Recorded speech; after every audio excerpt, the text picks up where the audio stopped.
Yo, yo, yo, what's going on? It's your boy Frank from Truth No Chaser. And you have entered Frank's Sports Bar, a place where you can get your sip on and your weekly dose of sports all in one place. Yeah, man, I got my shades on because we quarantined and stuck in this house, man.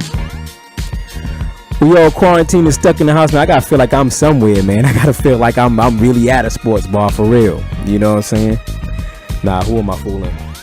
Let me take these off, man, because I'm 38 years old, man. My vision ain't what it used to be.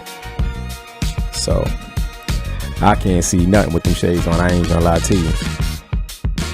But yes, man, we have celebrated the end of an era this weekend.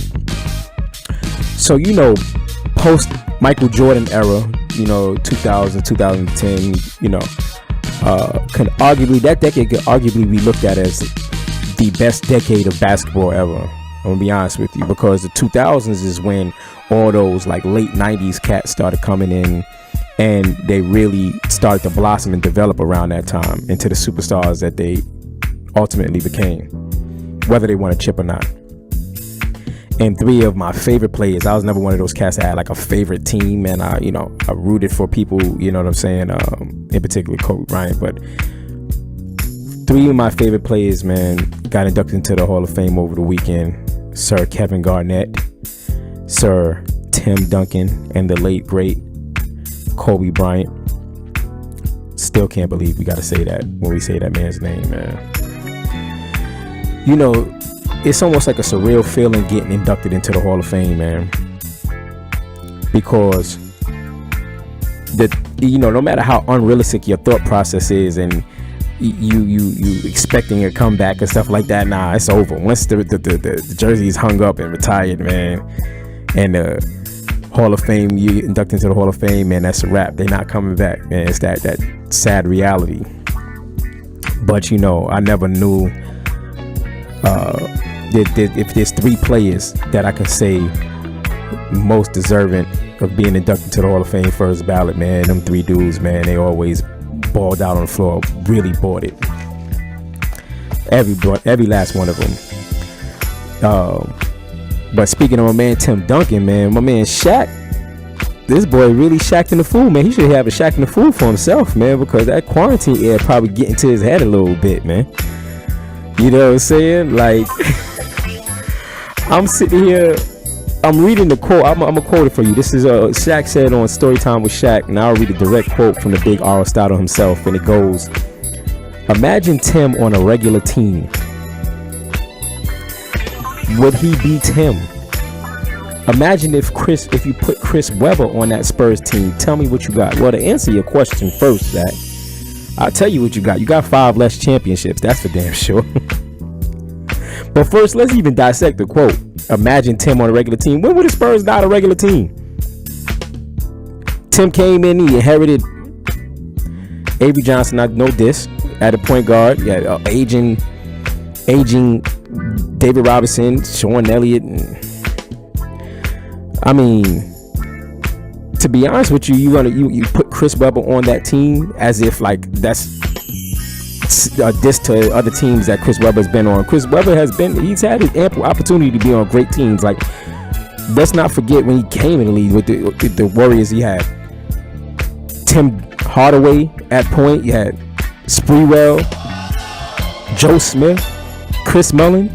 Let's not forget them sack teams he was on. Peter Stojakovic, Mike Bibby. Come on, man. Vlade Divac, Doug Christie. Nah, he had some squads, man.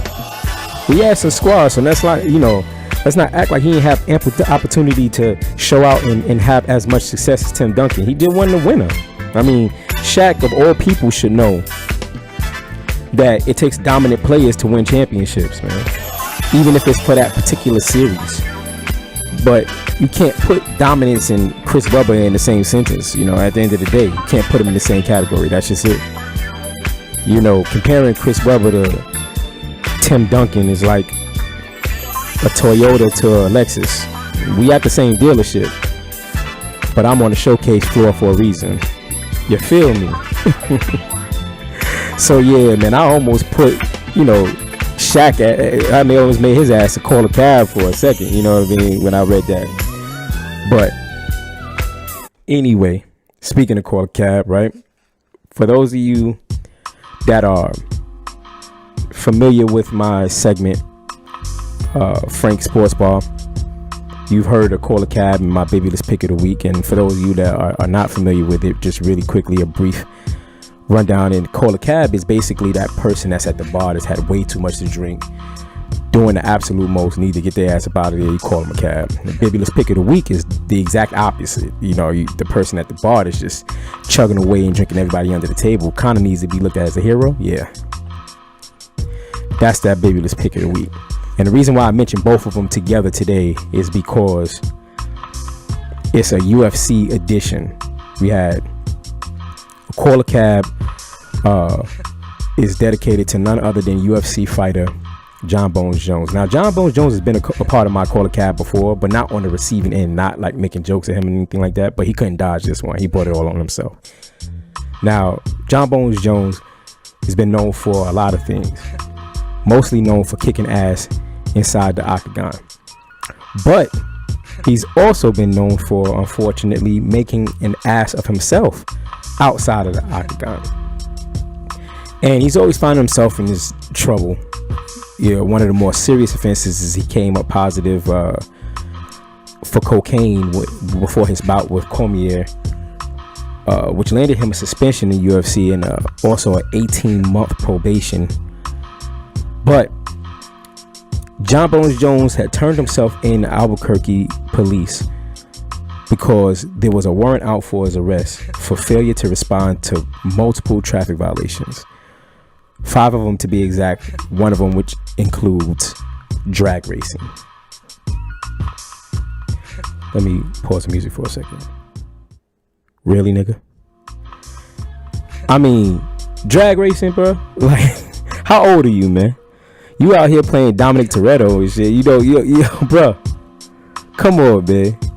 We need to make better sense of this, brother. You know what I'm saying? Like, you way too dominant in the octagon. Like, you could go down as the greatest to ever do it in that sport. But then you got all these blemishes on your record, man. Listen, like I said, man, you just had too much to drink. Somebody need to call your ass a cab. Sit your ass down, Jon Bones Jones. But my babyless pick of the week, also UFC, like I said, UFC edition. My biggest pick of the week is more so personal, man. When I read this story, I thought this was dope. Because as a husband myself, you know, when you pick up that torch, when you sign up to play that role, that word protector is not to be taken lightly, man. And UFC lightweight Anthony Smith had described this past weekend, what he describes to be the fight of his life at 4 a.m. in the morning. And you're asking, like, who the hell was he fighting at 4 a.m. in the morning? Well, his opponent was unfortunately a home intruder.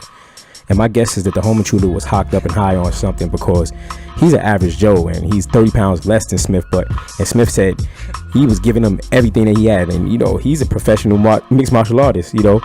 And he said he was taking every punch, every kick, everything that he had to give him. And he couldn't be more scared in his life. But at the end of the day, he was scared because he didn't know if this guy had a firearm, if the guy had a knife, whatever, any kind of weapon.